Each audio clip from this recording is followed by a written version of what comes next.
as we officially enter into the last stretch of Lent, introducing the Holy Week.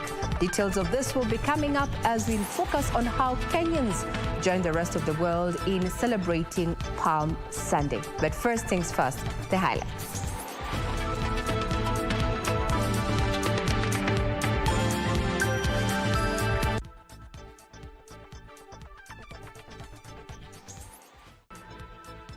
Christian faithful mark Palm Sunday amid calls to politicians to embrace servanthood. Height restriction has been removed. We are going to go up even up until 25 floors. Kwa hizi manyumba tunajenga. Height restrictions for buildings in Nairobi raised to 25 floors, but in specific areas. And when the going gets tough, the tough get going. Why side hustles have become a necessity. And in sports, it is a rare taste of the world for rally drivers ahead of next week's WRC Safari Rally.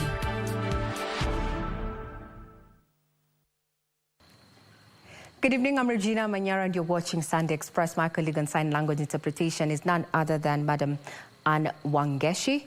We welcome your feedback. Get us on our various social media platforms, and to also remind you the tail end of this particular conversation, or rather this bulletin, we're going to be engaging you in a conversation about health, and we're talking about pediatric tuberculosis. So stay with us. Now, calls to embrace servant leadership reverberated across churches as Christian faithful congregated to mark Palm Sunday, ushering the Holy Week. Archbishop of the Anglican Church of Kenya, Jackson Olesepit, in his message, urged the government to be considerate to a majority of Kenyans struggling to make ends meet when introducing taxes. The ongoing medic strike also permeated Palm Sunday sermons with calls for a quick resolution to spare the nation's health from detriment. Here's a roundup of Palm Sunday celebrations.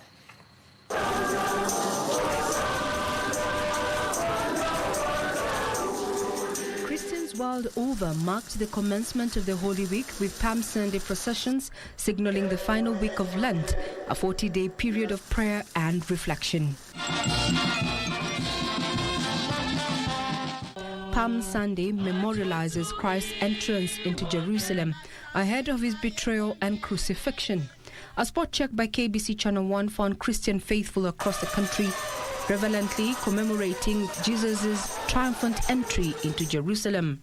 In Nairobi, congregants convened in various city churches, including the Holy Family Basilica and All Saints Cathedral, to mark Palm Sunday. Can we have leaders who also are willing to suffer for the need of those who are in need? May God bless us. May God bless you.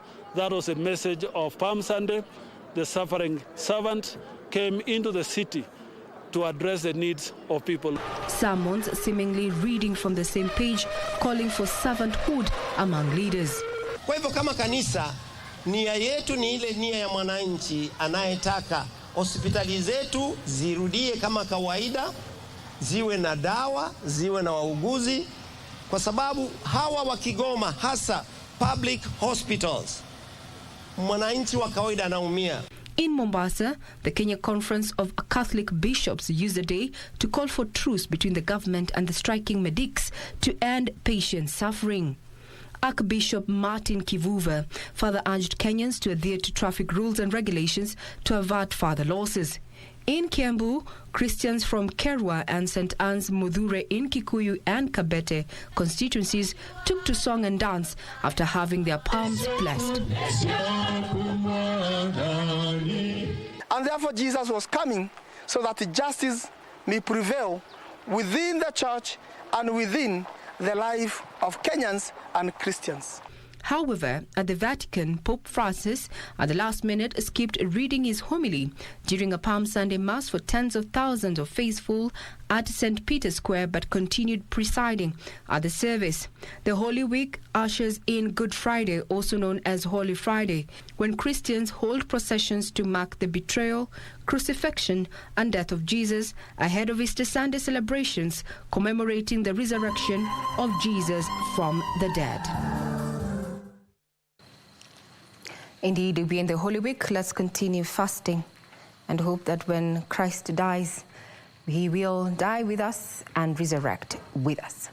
Now, President William Ruto maintains that the government will not waver in its determination to implement projects that will transform the country.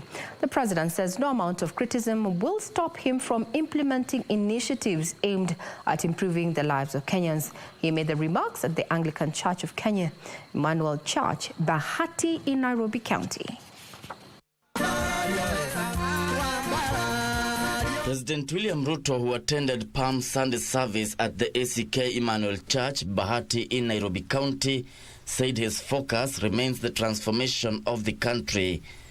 And I want to tell you, I have no problem being called whatever name, so long as I achieve a better destiny for our country. Kama Nehemiah angesikia Sanballat na Tobias, ukuta wa Jerusalem haingejengwa. Kwa sababu kuna Tobias, wengi wanasema hata hii mpango ya housing haina maana.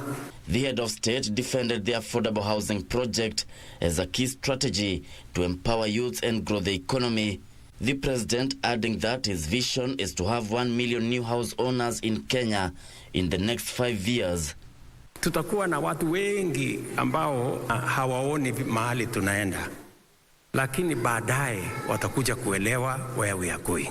He assured tenants occupying government houses in Nairobi that they will not be evicted to pave way for construction of 30,000 housing units.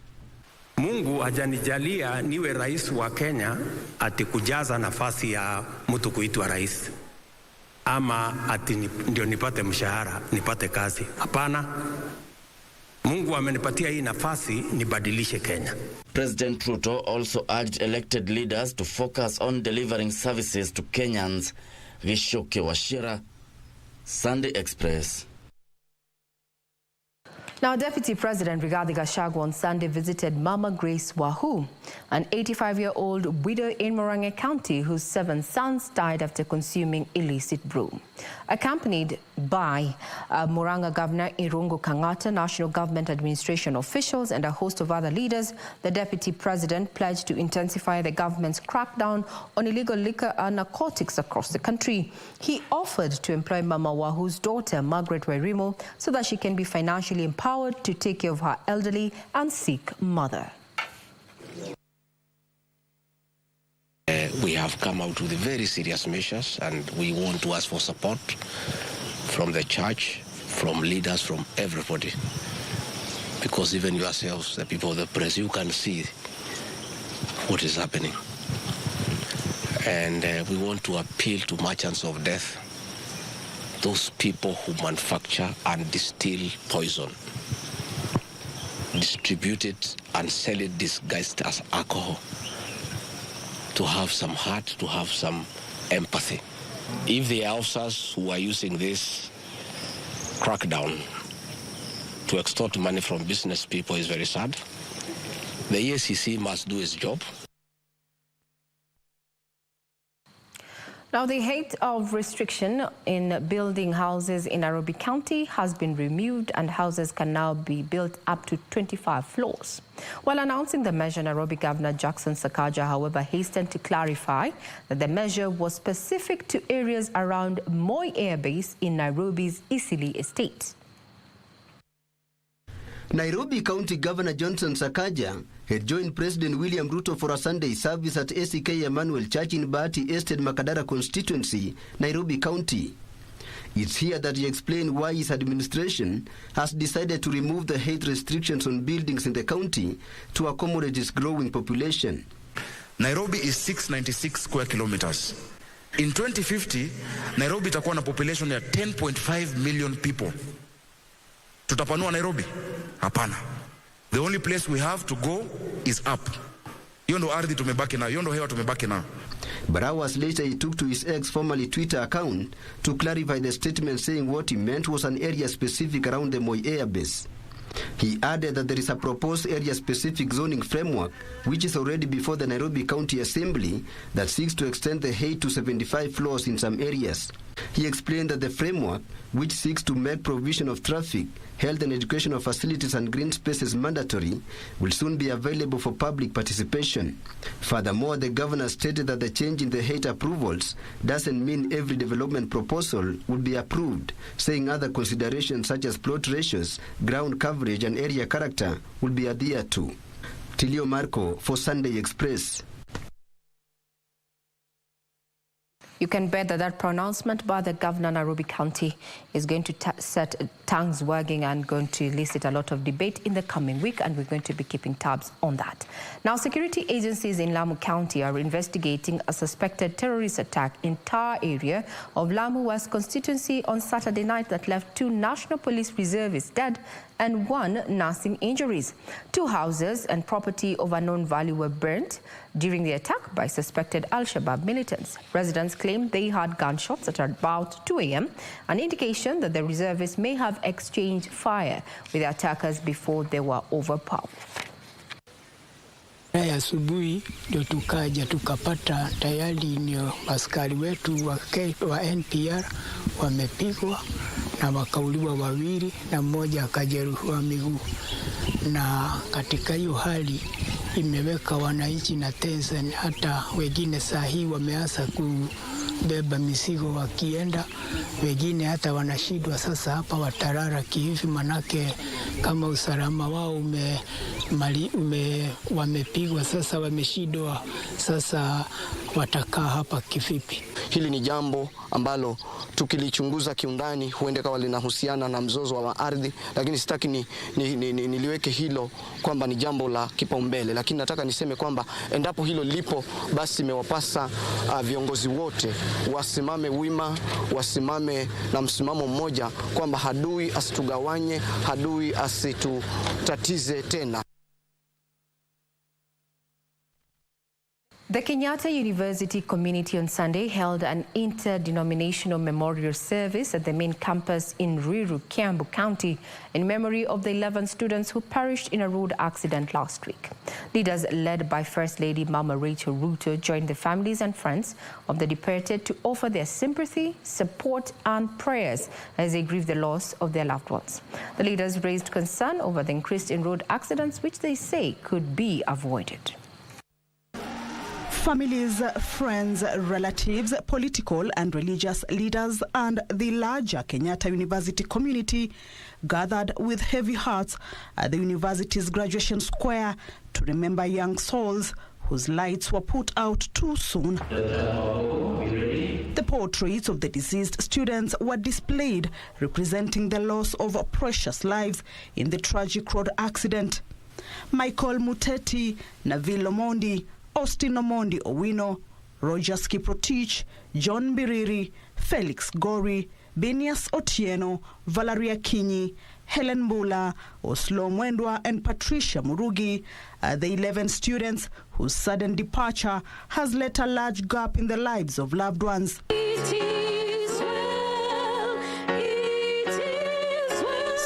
Serenaded the gathering with hymns to honor their departed comrades and to support each other to lighten the grief as they strive to heal.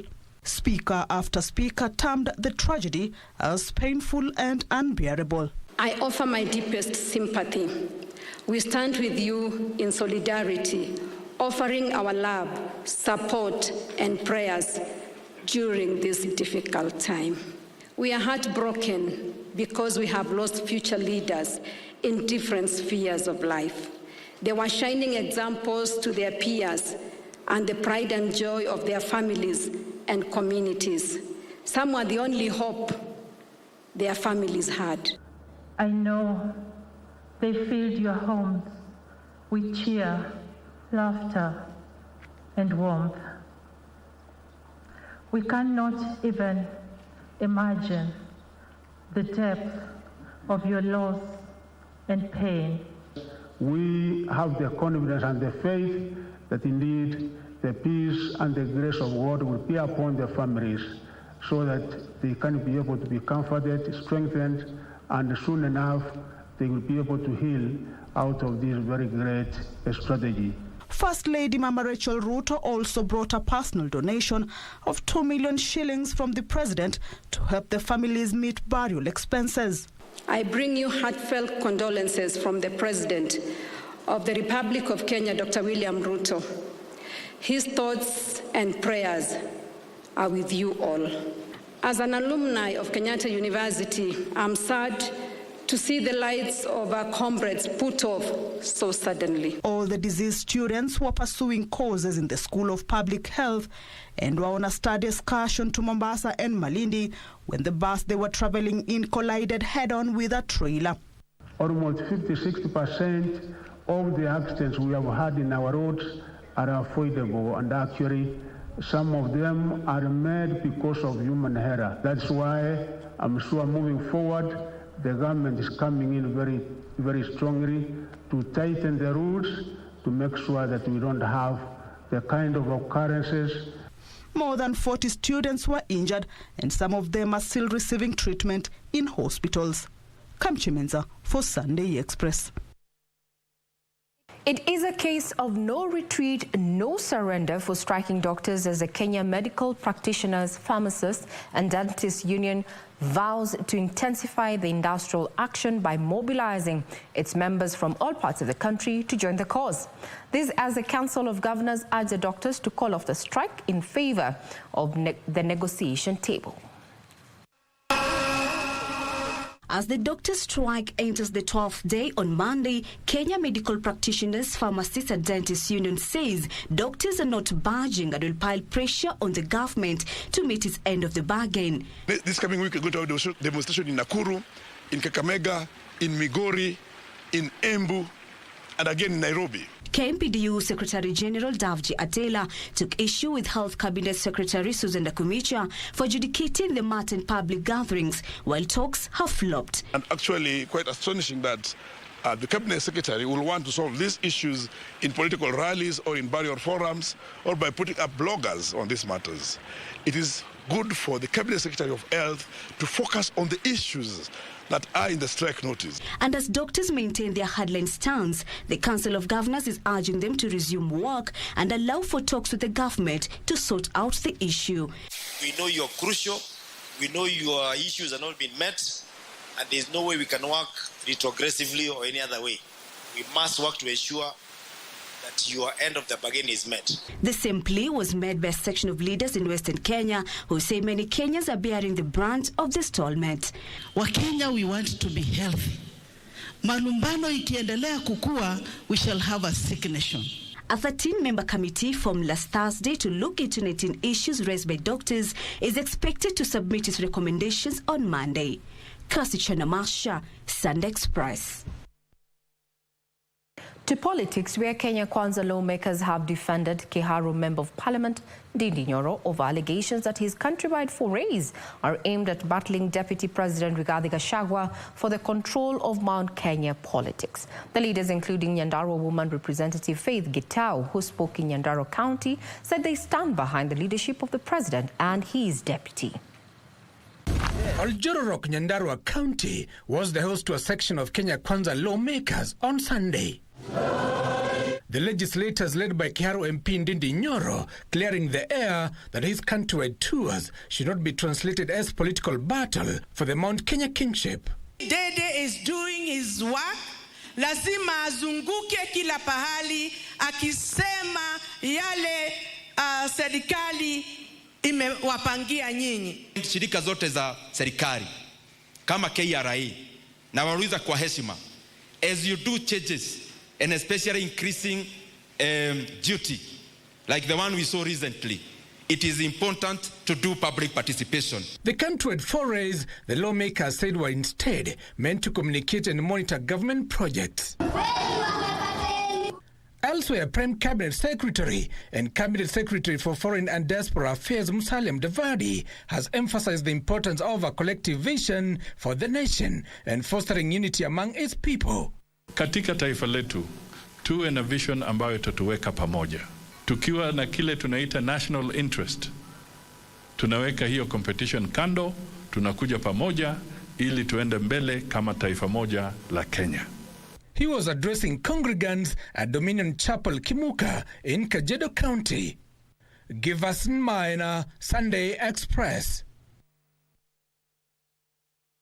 Indeed, you're watching Sunday Express, and we have so much in store for you, given looking at what new tools government is ready to adopt as the world marks the World TB Day tomorrow. Do keep it right here for more such conversations as well as updates of stories that have been making headlines. Our first break there.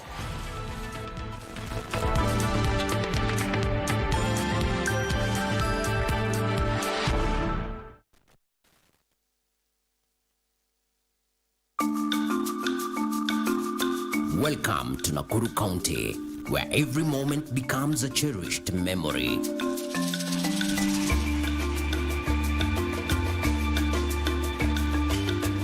Immerse yourself in the vibrant tapestry of our rich culture, breathtaking landscapes, and unforgettable adventures.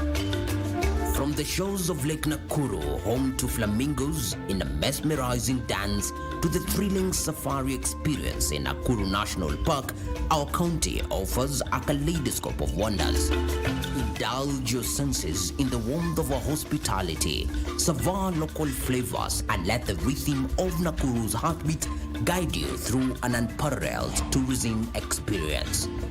Discover Nakuru, where every step tells a story and every smile invites you to create your own.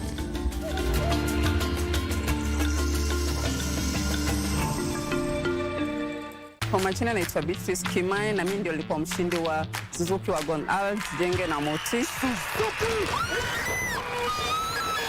Siri nilikuwa nilicheza, nikacheza na nikamwamini Mungu na nikawa mshindi. Pia sasa bado naendelea kucheza na naamini nitakuwa mshindi wa hili gali. 31st of December 2023, Beatrice alikabidhiwa na kifunguu kama mshindi wa Suzuki Wagon R kwenye campaign ya Jijenge na Moti, na sasa tuko na Toyota Hiace.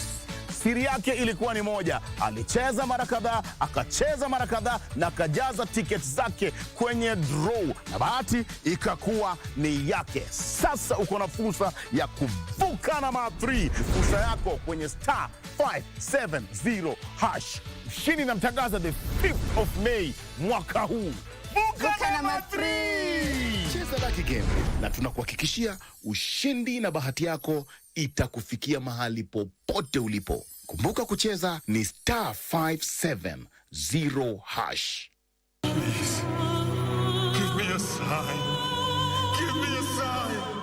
Easter season is a strong pillar of the Christian faith. My house shall be a house of prayer, and you have turned it into a den of thieves. Here on KBC Channel 1, we have lined up an assortment of programs to commemorate this significant season. Are you the Messiah? If I tell you, you will not believe me. From movies, Take him to Herod, to music, dramas to themed worship shows. Jesus Christ is the beginning and the end. I don't know what you're saying. We plan to keep you spiritually nourished as we celebrate the death, forgive them, Father. They know not what they do. and resurrection of Jesus Christ. This is not just the celebration of the death, but above all, the resurrection of our Lord and Savior. Why do you seek the living among the dead? KBC Channel 1, Kenya is watching.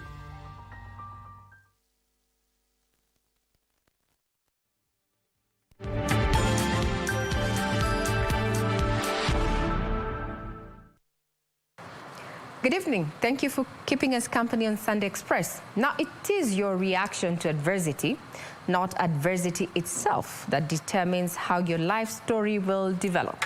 This quote serves as a lifeblood for those among us who are driven by entrepreneurial spirit, which leads us to the creation of businesses and inventions that greatly impact individuals and society at large. Our reporter Ralph Wangutusi explores more of this in the following report. According to a 2024 InfoTrack survey, tough economic times have forced up to 45% of Kenyans into starting side hustles. Out of those 45%, 47% are men, followed closely by women at 42%. Today, we highlight the story of two entrepreneurs with contrasting backgrounds to understand the motivation behind starting side hustles. Is it the education system?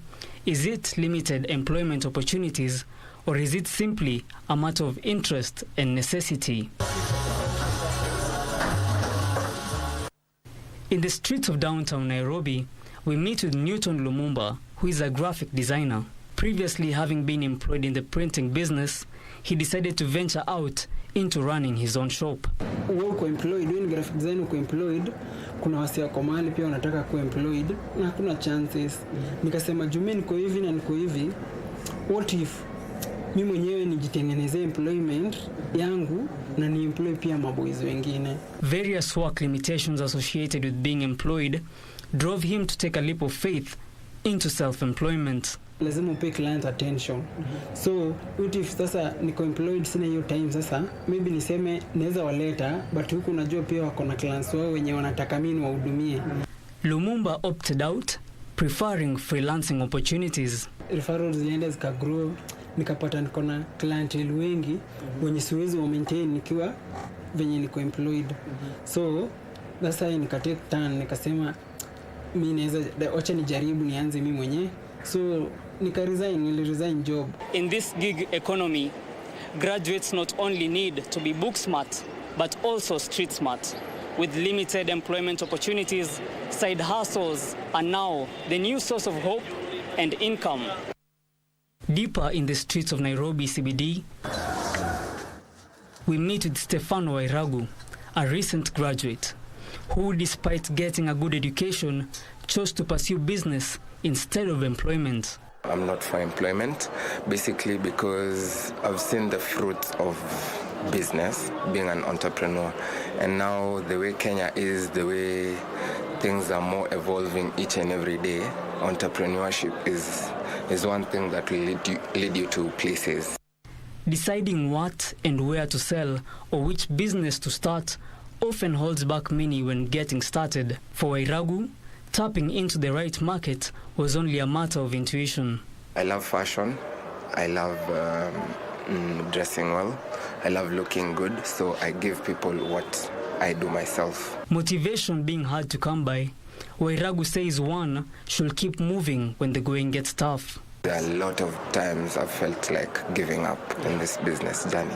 A lot of times nimesikia tu nikai home, I just don't come to work. A lot of times nimesikia tu I can't do it. But push yourself, pray, push yourself, jitume, that's all. Despite the tough economic times, Kenyans in this hustle economy are finding different ways to make their ends meet. Whether educated or not, wealthy or simply starting out, there still remains opportunities to be explored. Have you thought of your side hustle yet? Reporter for KBC Channel 1, my name is Raf Wangutu. Wow, that is Raf there. Omgutusi there, giving us that report on why we need to think outside the box, or rather in this kind of economy, boxes do not exist. Now to the counties, the recently launched recognition of prior learning policy will promote technical skills and boost employment opportunities. Principal Secretary for Technical and Vocational Education Training, Dr. S.M. Warrior, said formalizing skills previously acquired through experience will open doors for artisans seeking employment in both government and private sector. This and more for our County News Roundup. Speaking at a graduation ceremony at Thika Technical Training Institute, where over 3,000 students were awarded diplomas and certificates in various technical fields, Technical and Vocational Education Training Principal Secretary said the initiative underscores the government's commitment to prioritizing artisan jobs as part of its bottom-up approach to economic empowerment. Here we are looking for what you can do, and we want to train our young people to do, and therefore we want to request you, and please tell the other Kenyans who have certificates but are not certified to walk into our institutions. Meanwhile, the Kenya Forest Services has begun embracing technology in conservation of forests in Kilifi County to detect illegal activities or any fire incidents. Miaka ya nyuma tulikuwa tunafanya mambo ya misitu kutumia mbinu ambazo ni si za kitaalamu. Imefika wakati sasa inabidi tuweze kuhakikisha kwamba tunatumia mbinu ambazo ni za kitaalamu. Elsewhere, real estate players in Nakuru County have rejected a proposed legislation that seeks to compel land buying companies to deposit 500 million before registration and an annual fee of 100,000. We need a repealing of this particular bill. Chinese are coming here and making all the money. People are coming from Somalia and they're coming here and making all the money. So why should we be punitive to our own investors by introducing hefty amounts? Who will afford 500 million to start a business? In Narok, a campaign to save pastoralist girls from early marriage and female genital mutilation has received a shot in the arm after a special academy opened its doors in Masai Mara. Maasai people, the parents, the community are very grateful. You see, because they didn't have a future, most of them.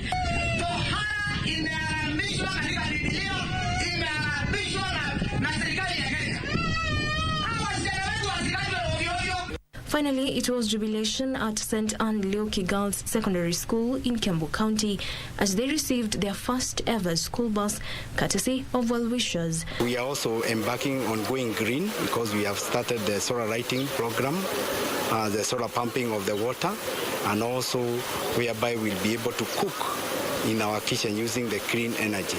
Jacqueline Masharia for Sunday Express. Now we delve into our conversation tonight, and we start off with some quick statistics. 756 drug-resistant TB cases were recorded in the year 2022, highlighting the need to have this issue addressed even as the world is preparing to mark the World Tuberculosis Day tomorrow. And as such, tonight, my guest is none other than Karen Boro, who is a senior technical advisor, pediatric and adolescent at Elizabeth Glazier Pediatric AIDS Foundation. Thank you very much for making time, ma'am. Now, we've already seen the statistics. Several years down the line, we're still tackling tuberculosis. But now in the recent days, we've seen Kenya adopt a guideline by WHO that recommends short-term treatment of tuberculosis 1, I think type 1 in children with non-severe disease. Unpack this for us. Yeah, thanks for bringing that up. TB is still here with us. We are still not where we should be with regard to case detection and coverage with treatment. Yes, WHO provided new guidance around shorter courses for treatment and even shorter courses for prevention. And as a country, this guidance was adopted quickly and incorporated certain aspects for treatment decision making, especially for children. Because for children, you have to rely heavily on clinical decision making, not so much some of the lab work that is required to be done for TB. And through various processes and stakeholder engagements and development of standard operating guidelines and, adaptation of the algorithm for diagnosis, all the way to piloting some of these tools, and now the rollout of shorter course treatments for children since January 2024. So what does short course treatment look like? Typically for pulmonary or some other non-severe forms of TB, for example, those affecting the lymph nodes, we treat for 6 months. So we give an intensified course for 2 months with 4 drugs, and then we continue for another 4 months with 2 drugs. So this has come down to 4 months in total, where we have an intensified course for 2 months and then the continuation course for another 2 months. And we are really excited that this also is for our children. TB treatment presents a pill burden across populations, and how much more for children. So what we anticipate to see, and what has been proven what has been proven really, is that shorter courses improve compliance. I think if you are given 6 months and 4 months, you choose the 4 months. Actually, when you say that, you picked it from my mind, because growing up, when we were attending sensitization campaigns on tuberculosis, where you should cover your mouth when you're sneezing and such, it's because this is how it was said, and it was said in Swahili. ukikosa kumeza tembe moja unarudia. So that, I mean, it's yeah, a shorter term would mean more compliance. Absolutely. But then there's also another issue that we also need to look at, and this is the cost of treatment when it comes to tuberculosis is still considered very costly to a majority of Kenyans, not even looking at the globe itself. So as government is working towards universal health coverage, as a doctor, what do you think needs to be done to actually lower the cost of this kind of treatment? I think our government has been really instrumental, together with very key partners, in increasing the access to TB therapy. In the public setup, you do not pay for TB therapy. In the private setup, you may pay for some of the services, but largely the costs are not there. But then that means, even with shorter courses, that generally that means that the cost comes down for a country to really roll out the shorter course treatments. And remember, this don't just affect the pediatric population, it will also roll into the adult population. So I think that in a sense may reduce the costs. But when you talk about universal health coverage, you have to think about it beyond just the facility setup. You're thinking, okay, we have to increase access to services, but we've got to start in the community. And within the community, in terms of case detection, and link it to the lower tier facilities, which to some extent have a way of screening and diagnosing TB and upward referral if really needed. This is still, TB treatment and TB strategy is really within the core of universal health coverage. Now, you've mentioned something about early detection. Now we have adapted these guidelines from WHO, and it somewhat presents a simplified diagnostic algorithm. How will this now help us early detection, especially where kids are concerned?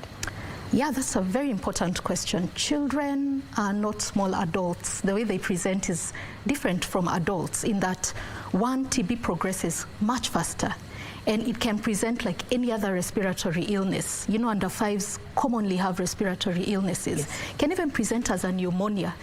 So you don't expect to wait, oh, I've been coughing blood, or what have you. No, for children, we look at very subtle symptoms, like just a low-grade fever, just feels a bit warm for over 2 weeks. Or the baby's not playing as much as they usually do, you know. The weight is faltering. It's not going up as it should, and in the extreme, it's even going down. So very subtle signs. Now, what the new case detection, or let me simply put it like treatment algorithms have done, is that, one, they simplify treatment decision making for the healthcare worker, and they empower the healthcare worker. It is usually daunting to manage a child. You're like, oh, maybe it's not, let me first treat with antibiotics, let's wait it out. But then time is going and the disease is progressing in the child. So it makes clinical decision making simpler and empowers the healthcare worker to be confident to make the decision. It does still incorporate some aspects, for example, chest x-ray, but provides provision for settings where there is no chest x-ray access. So in a sense, that definitely, and we're already seeing increased case notification since January this year, when the new treatment algorithm was rolled out in the country. So we trust that this will really ramp up identification of children with TB.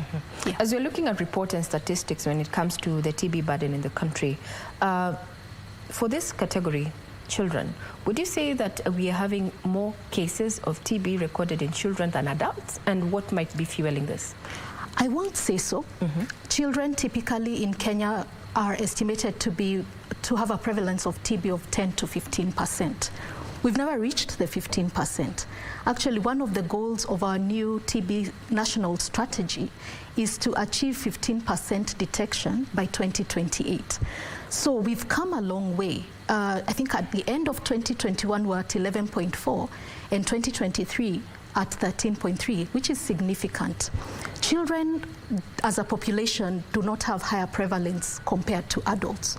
But we are excited about identifying more children, because we know, at least from 2020, 55% of children with TB were not identified. So we feel we are heading somewhere, even as we see the prevalence going up, because it means we are detecting them more. We are detecting them more, and therefore it means we can treat them early. And I must mention, Regina, that we can't forget some of the long-term consequences of TB. Even after treatment, we are now having evidence of chronic lung disease, even in the pediatric population, which generally increases the morbidity of an individual as throughout their lifetime. So it is exciting to see increased cases being identified, and we really hope to reach that target of 15%. Yeah. Indeed. Now, other than, as you said, lung complications, we're looking at the country and the globe at large. We moved away from the issues of COVID-19. What role did COVID-19 as a pandemic itself play in exacerbating the TB burden in the country? Yeah, that's a good question. So both diseases are transmitted airborne. Yes. Both diseases manifest largely within the lung, although they can affect other organs. Both diseases share the risk factors. So someone with diabetes, someone who's malnourished, people who are of lower socioeconomic status and have less access to health, all those shared things really were shared between COVID and TB. But specifically around the impact COVID had on TB was we noticed a downward trend in case notification. That's not a good thing, because it is from identifying a case that you're able to link for diagnosis and treatment. So if you have less identified, it means they're still there in the community, they're not being diagnosed, and they're not being linked to treatment. Such that after the COVID period, then once the health systems were more open and people could now come by demand, you see an uptick in the cases notified. But I must say also, COVID, we had like a redirection of our resources towards COVID. We also had curfews, we had lockdowns and the like. So you'll sit at home with your symptoms. It's likely no one will come to you to screen and the like. So all these disruptions within COVID have impacted TB. And so we are seeing a rise right now. Initially, we also had a lot of people coming with, more disease that has progressed. So yes, it did have an impact. TB and COVID dance around each other. Each either can make the other progress faster. So there's always this dance between the two diseases. So now we're recording an increased data.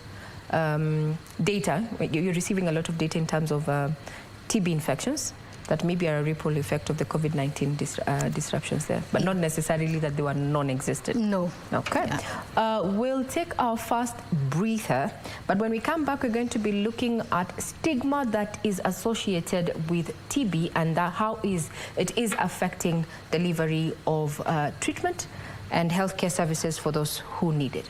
Do not go away.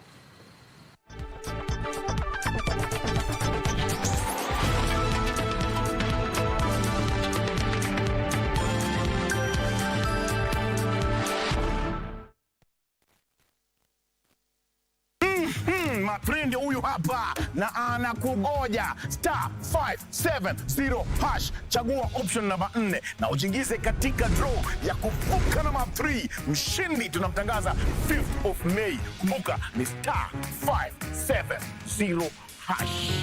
Cheza Lucky Game na tunakuhakikishia ushindi na bahati yako itakufikia mahali popote ulipo. Kumbuka kucheza ni *570#. Itakuaje? Oya. Auntie akona ka forehead. Akona the mark of quality. Ameke ram denela mshetani over. Nataka kumaliza mambo hiyo wedding. Kwanza kiongea kitu kia Beatrice. Rosi Paul. Umenimaliza kama chai kwa kikombe. Zote zimebaki December, September, October. Wanaona, I know my Israel. Ni kama tu nikuje nikwambie uko na kichwa kubwa. Sasa makosa au sio? Ndio manake. Okay. Every Monday from 8 p.m. to 9 p.m. on KBC Channel 1.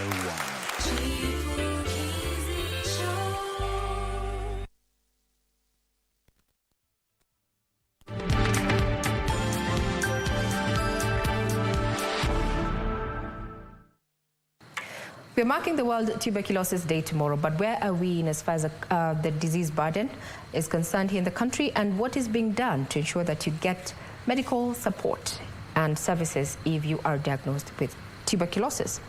We are joined by none other than Dr. Karen Boro, who is taking us through this conversation. So before we took a break, we were just looking at the systems and what is working and what is not. Then there's the issue of stigma that is related to tuberculosis, emanating from previous campaigns, especially run in the early 90s and 80s, where tuberculosis diagnosis was linked to HIV and AIDS, and that whenever you hear tuberculosis, you think HIV and AIDS. From a doctor's point of view, how has this impacted on the treatment of tuberculosis? TB, as a disease on its own, any person who has had TB, and if you hear stories from community advocates, there's always that aspect of stigma, because people think TB, first I will get, infected if I'm close to you. Yes. Yes, there were a bit of negative messaging earlier in the HIV pandemic around HIV that created a lot of stigma. Yes. Back then, and even today, we still have to test for HIV if you have TB, just because HIV increases your risk remarkably to acquire TB. But yes, stigma within TB itself is there, maybe exacerbated also by HIV. But it's important to know, both can be treated. TB can actually be treated and cured. And the community and people who live with people who have TB should be supportive and should be proactive also to have themselves screened and linked to treatment if necessary. So yes, stigma can make an individual be afraid to go into the health system for a proper diagnosis. It may make a person be afraid to disclose that they do have TB, especially to those close contacts around them. And we do have to have a lot of advocacy within the community. We are happy about the community health promoters whose mandate is really promotive and preventive. Just to go in there and just let people know, just have an education about TB, because there are still a lot of misconceptions in the community. Yeah. Now, we've been talking about, TB in children, pediatric tuberculosis, and you've mentioned the negative messaging that is also not correct information. And there's a parent there who is treating, or rather has a child who is suffering from tuberculosis. From a doctor's point of view who is dealing with children, how then do we offer support to families that have children who are undergoing treatment for tuberculosis? I'm sure it's not easy. It's not easy, and we are so grateful that even for some of the therapies for children are child-friendly therapies. You can take a tub and dissolve it in water and give it to the child rather than have to break and do other things. So we do still sense a lot of parental, conflict in a sense, or denial of diagnosis of TB in a child. Okay. And Regina, TB happens in all populations, however rich or poor you are. Of course, there are certain risk groups, but there's always that thing of probably no, it's not TB. Yeah, my son cannot be suffering, or other. But it can and possibly is TB. Yes. And therefore, parents just need education about what TB is, just to understand it and to understand it's treatable. And the more we delay in accepting the diagnosis, the more it impacts the person affected, who is the child, who cannot speak for themselves. So parents just have to be careful to ask the questions and to seek as much information about TB, but mostly to understand that it's a treatable condition. We have regimens for children that are easier to administer. We now have shorter course regimens for those with non-severe TB. I think it's more of a community perception and education that is really required. Now, about perceptions as we come to a close, is that we grew up hearing that if I contracted TB, and you were standing or seated next to me, let's demystify that you're likely to get TB. Let's demystify that tonight. Yeah. TB manifests in various forms, the most common being pulmonary TB. Amongst adults, they are more likely to be the ones who, if they cough, if it has advanced to that extent, that they'll cough up the TB, we call them bacilli.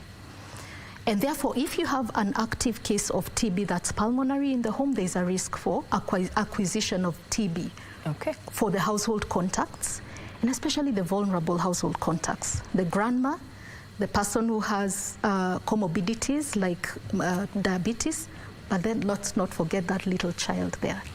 those ones are at very high risk of acquisition. But the risk is even higher when the person is tested and found to have what we call bacteriological confirmed TB, that through molecular diagnostics or through a microscope we're able to detect the TB. Then those chances become higher. But then there are other forms of TB that are not necessarily in the lung, could be around the covering that covers the brain, what we call TB meningitis, or in the gut and what have you, which may not directly transmit in that way. Regardless, I think, Regina, for households who have a contact of a person who has pulmonary TB, it is imperative that the contacts are just screened.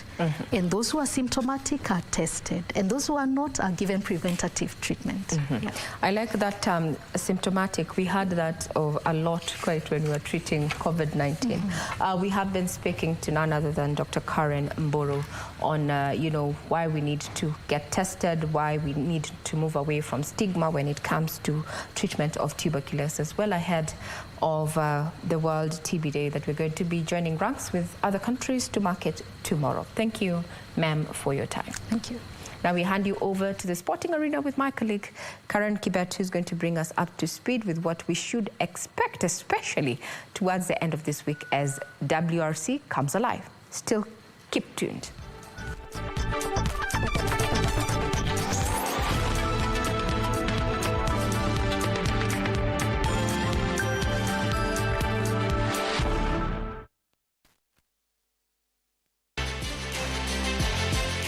Sports News. Matrindi huyu hapa na anakugoja *570# chagua option namba 4 na ujingize katika draw ya kuvuka namba 3. Mshindi tunamtangaza 5th of May. Kumbuka ni *570#. Cheza Lucky Game na tunakuhakikishia ushindi na bahati yako itakufikia. Ili kupata msubiri Mungu kama sikiza tune yako, bonyeza *812*501#. Kijana kanipigia simu amejawa na huzuni, amefadhaika yuhoi. Nikamuuliza kunani? Japo nimetia jitihada za mtu wa kujenga nyumba kwa mate, nikaongeza kumcha Mungu, sifanikiwi. Naishi kama lofa mlala hoi, kabwela wa madongo. Kupata msubiri Mungu kama sikiza tune, bonyeza *812*501#. *812*501#. Watch the Mozart Bet Cup as teams from both the top tier and low tier battle for the ultimate prize of representing the country in Africa's CAF Confederations Cup. Catch all the action live and exclusive on KBC Channel 1, beginning with the round of 16 matches, the quarter-final, semi-final, and the final. Mozart Bet Cup, live and exclusive on KBC Channel 1, your true sports partner.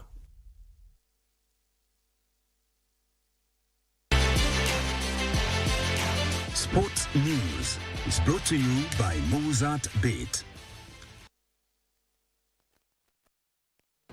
Welcome back to Sunday Express. My name is Karen Kibet. Let's take a look at what's making headlines in the world of sports. Now, President William Ruto has assured the Talanta Sports Complex will be ready in time ahead of the 2027 Africa Cup of Nations to be co-hosted by Kenya, Uganda and Tanzania. The head of state was speaking when he graced AFC Leopards' 60th anniversary celebrations at the Nyayo National Stadium. President Ruto said the government is fully committed to develop sports in Kenya.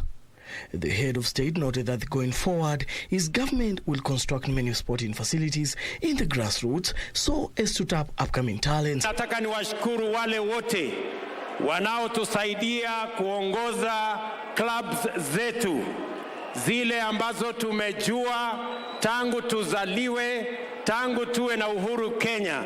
AFC ni moja yao, Gor Mahia, Tusker, Shabana. The president was in attendance as Ingwe Select beat Spanish fourth tier side Ramasa 2-1 in a friendly match. Stadium yetu ya Kasarani inaendelea kufanyiwa mambo ya kubadilishwa na kuboreshwa. Tunajenga stadium mpya hapa Jamhuri ya karibu bilioni 30 na itakuwa tayari before 2027. Ruto donated 10 million Kenya shillings to AFC Leopards with an additional 2 million shillings each from Sports Community Secretary Babu Namwamba and Nairobi Governor Johnson Sakaja, and another 1 million shillings each from Kisii Governor Simba Arati and Bungoma Governor Kenneth Lusaka. Si mnajua mimi ni ule jamaa? Na mnajua najua kujipanga. Bas, sasa nimebeba kidogo ya watu wa AFC. Walikuja wakaniambia ya kwamba leo ni birthday. The club's main agenda after 6 decades will be changing from a community club to a corporate team which will harness its financial capability. Leopards, which was formed on 12th of March 1964, has won the Kenya Premier League title 12 times. Thank you, Dan, for that report. Moving on, Finnish driver Esa-Pekka Lappi says he wants to overcome the gremlins he faced last year as he tackles this year's WRC Safari Rally. Lappi faced mechanical problems that forced him to finish outside the top 10. Now, KBC Channel 1 will broadcast the ceremonial start and 5 TV stages of the WRC Safari Rally set to zoom off on 28th to the 31st of March in Naivasha.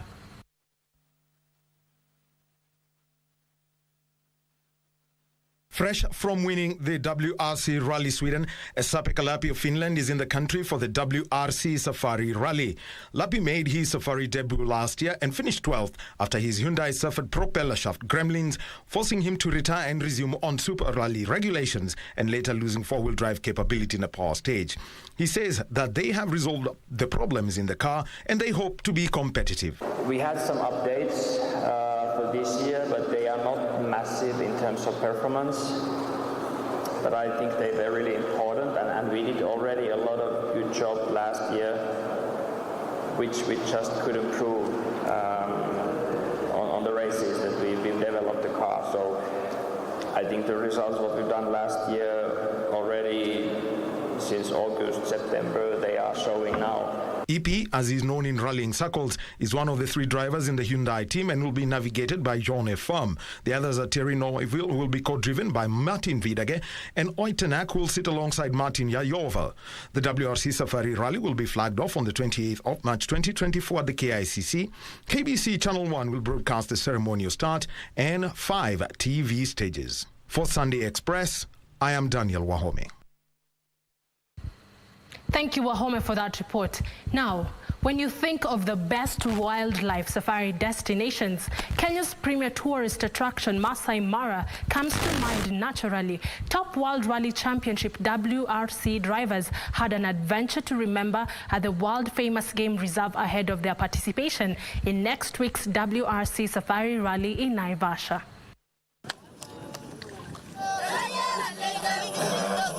The Hyundai, Toyota Gazoo and Ford drivers Terry Norville, Elfin Evans and Gregor Monster sought to seek inspiration probably from the less beaten trails of nature at the Masai Mara.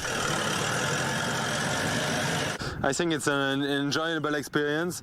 It's definitely a thing you have to do once in your lifetime, and I'm lucky to be here today. And always arrived as prepared as we can. Yeah, of course we have to find the balance between being prepared and relaxed. A blot of hippos cooling off in a stream, and a clan of hyenas watching as lions lay in the grassy plains provided exceptional wild experiences. Sure, see the animals in their home, and yeah, it was exciting. We saw 3 out of the big 5, and we saw elephants. So yeah, it was interesting to see all the animals, and yeah, it's a unique experience. The Wanderlust also included a hot air balloon ride, probably a metaphor to the driver's targets at this year's Safari Rally. Chance to ride in a hot air balloon for the first time was quite a nice experience. Obviously, nice landscape, a few animals, so yeah, nice morning.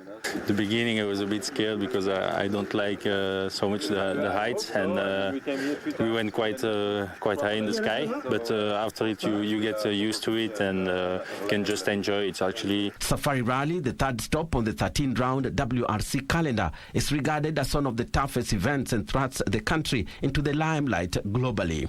We're also leveraging on this because, one, we document the experiences, and through the Kenya Tourism Board, we're able to use it even after this. We are able to use it to market the country, to project what is there, and obviously we intend even to host much more events in the future. A total of 29 drivers, including 9 Rally 1 drivers, will take part in the 4-day championship that revs off Thursday in Nairobi before heading to Naivasha.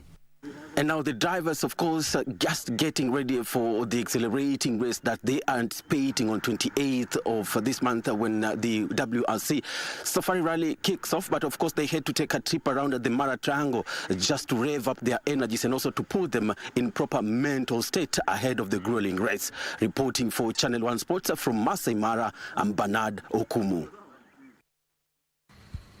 Beautiful report. Thank you very much, Bernard Okumu, and welcome back to County 047. Moving on, the Kenya Under-20 team Rising Stars lost 3-1 to hosts Malawi in the final of the Four Nations tournament at Bingu International Stadium. Meanwhile, Harambee Stars will face the Warriors of Zimbabwe in the final on Tuesday as hosts Malawi take on Zambia's Chipolopolo in the third-place match.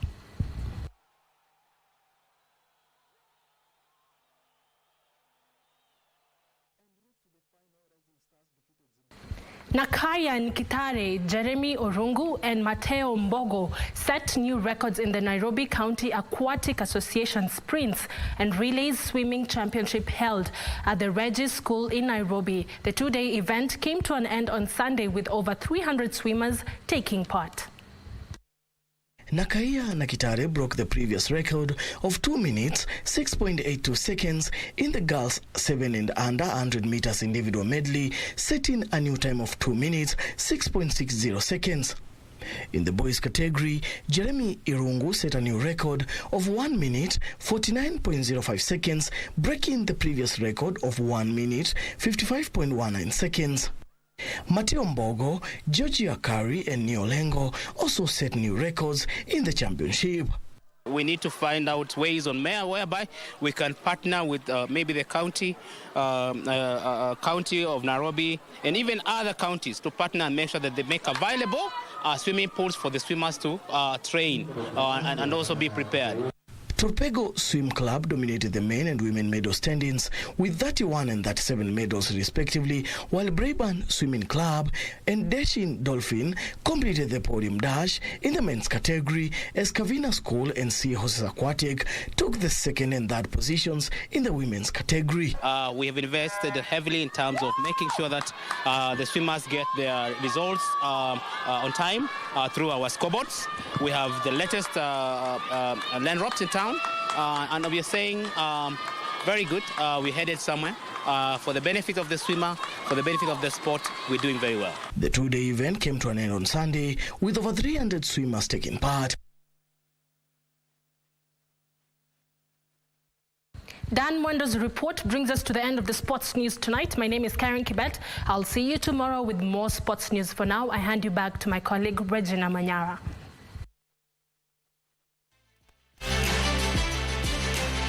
Sports News was brought to you by Mozart Bet. You can lift the plane. The higher you fly, the higher your win. The sky is the limit. Mozart Bet. It is officially the Holy Week as we culminate with Good Friday all the way to Holy Saturday and Easter Sunday as well as Monday. But also something else is going to be happening, and your true sports partner, that is KBC Channel 1, is going to be there for it. We're talking about the WRC that is going to be happening down in Naivasha. But a word of caution, Drive safely if you're driving down to Naivasha. Take care of yourself. We have a strain of COVID that MOH has already confirmed. And also take care of your personal space. We're talking about HIV prevalence is still very much high. So be careful. Enjoy the rest of your week. I'm Regina Manyara. Have a great start to the week.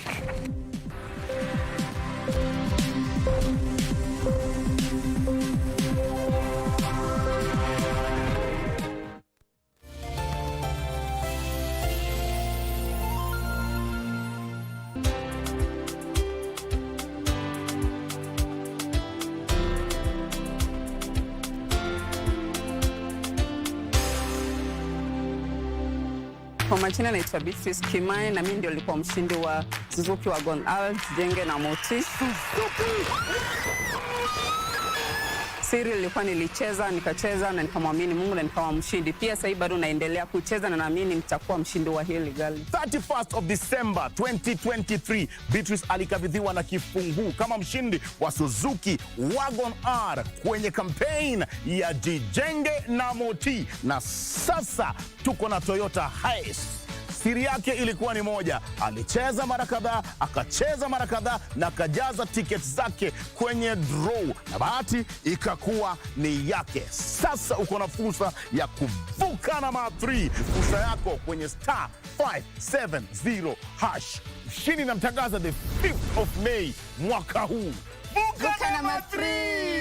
Cheza Lucky Game na tunakuhakikishia ushindi na bahati yako itakufikia mahali popote ulipo. Kumbuka kucheza ni *570#. Talanta Hela Ladies Rally Team. I'm competing as a driver in this year's Talanta Hela All Ladies Rally Team. And it's very, very exciting. I'm here to tell you that we are ready for this year's WRC. #Easter na Rally. I'll be navigating Pauline in the Safari Rally. My goal is to get up to the ramp and to finish. Tunaelekea wapi Tinashe? Tunaelekea Vasha. Kufanya nini? To watch the Safari WRC Safari Rally. Na tusifanye nini? To drink and drive. Na tuone wapi? Tuonane Naivasha. Come to Vasha 24 to chapa sherehe. Na tuone it live on KBC Channel 1. Twende Vasha!